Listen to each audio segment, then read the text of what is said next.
जम्मू कश्मीर विधानसभा चुनाव के तीसरे और अंतिम चरण के लिए मतदान जारी है। आज 39 लाख से ज्यादा मतदाता जम्मू के मैदानी इलाकों से लेकर कश्मीर के पहाड़ी इलाकों तक की 40 विधानसभा सीटों पर 415 उम्मीदवारों की किस्मत का फैसला करने के लिए मतदान कर रहे हैं। 7 जिलों की 40 विधानसभा सीटों पर शाम 6 बजे तक वोटिंग होगी। चुनाव आयोग ने तीसरे चरण के लिए मतदाताओं के लिए 5060 मतदान केंद्र बनाए हैं। कश्मीरी विस्थापित मतदाताओं के लिए भी विशेष मतदान केंद्र बनाए गए हैं, जिनमें से 11 जम्मू में, 4 दिल्ली में और 1 उधमपुर जिले में है।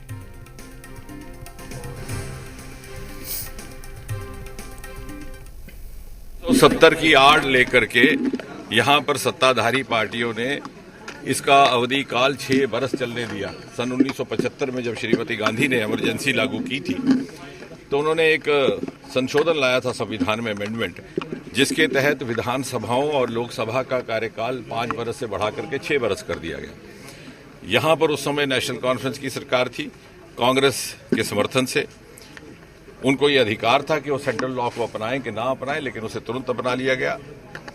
और उसके 3 बरस के बाद जब मोरारजी भाई प्रधानमंत्री बनते हैं, जनता सरकार बनती है जनता पार्टी की, तो उसे संशोधन को वापस मोड़ लिया गया।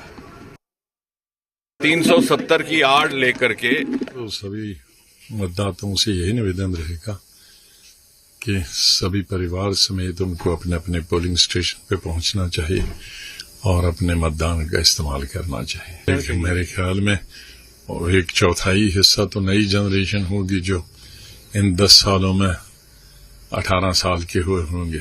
आज लड़ाई है धर्मनिरपेक्ष पार्टी की और सेकुलरिज्म के बीच में, और जीत हमें लगता है कि सेकुलरिज्म की जीत होगी। और पिछले 10 वर्षों से जो जुल्म इन भाजपा के लोगों ने, भाजपा की सरकार ने जो ढाए हुए जम्मू कश्मीर के अंदर, लोग आज वोट डालकर उसका बदला देंगे। लोगों से यही अपील है कि वोट डालने के लिए जाएं और वोट घर बैठ के नहीं, ये जो लड़ाई है इसको हमने जीतना है और लोग बाहर निकलें और सच्चाई का साथ दें।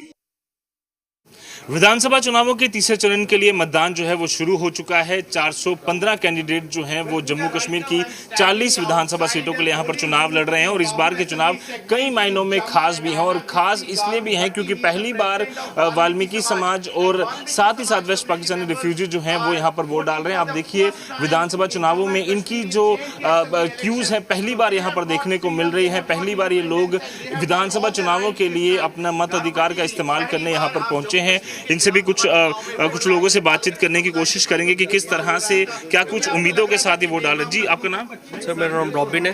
जी, रॉबिन जी, पहली बार विधानसभा चुनाव में वोट डाल रहे हैं? हाँ, ये सर पहली बार डाल रहा हूँ।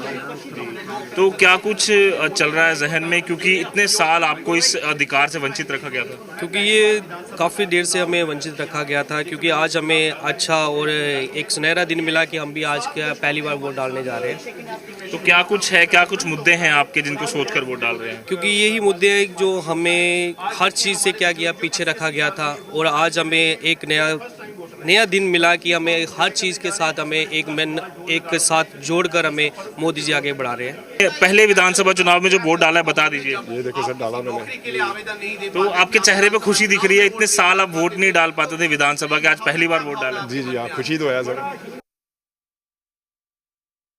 लोग बिना चाय पिए यहाँ वोट डालने की कतारों में खड़े हैं और लंबी कतार आप यहाँ पर देख सकते हैं। युवा बुजुर्ग जो है लाइनों में खड़े हैं, महिलाएं भी यहाँ पहुँच चुकी है। यहाँ इस तरफ हम बात करने की कोशिश करेंगे। आपका नाम क्या है? मेरा नाम इरफान अहमद भट्ट है। इरफान साहब, आप सुबह सुबह लाइन में, शायद आपने चाय भी नहीं पी होगी, लेकिन वोट के लिए आ गए हैं, तो क्या है मुद्दे, मकसद क्या है? मुद्दा मकसद यही है कि हम आज सुबह सवेरे घर से इसलिए निकले हैं क्योंकि इससे पहले 10 साल पहले यहाँ पर इलेक्शन हो गए थे, और जो आज का मसला है यूथ का, एक तो एम्प्लॉयमेंट का होगा और दूसरा यहाँ पे हेल्थ फैसिलिटीज़ के ऊपर वोट डाले जाएंगे, और जितने भी कॉलेज स्कूल है उनका अपग्रेडेशन होना चाहिए और हॉस्पिटलेशन का अपग्रेडेशन होना चाहिए ताकि लोगों को सहूलियत मिले।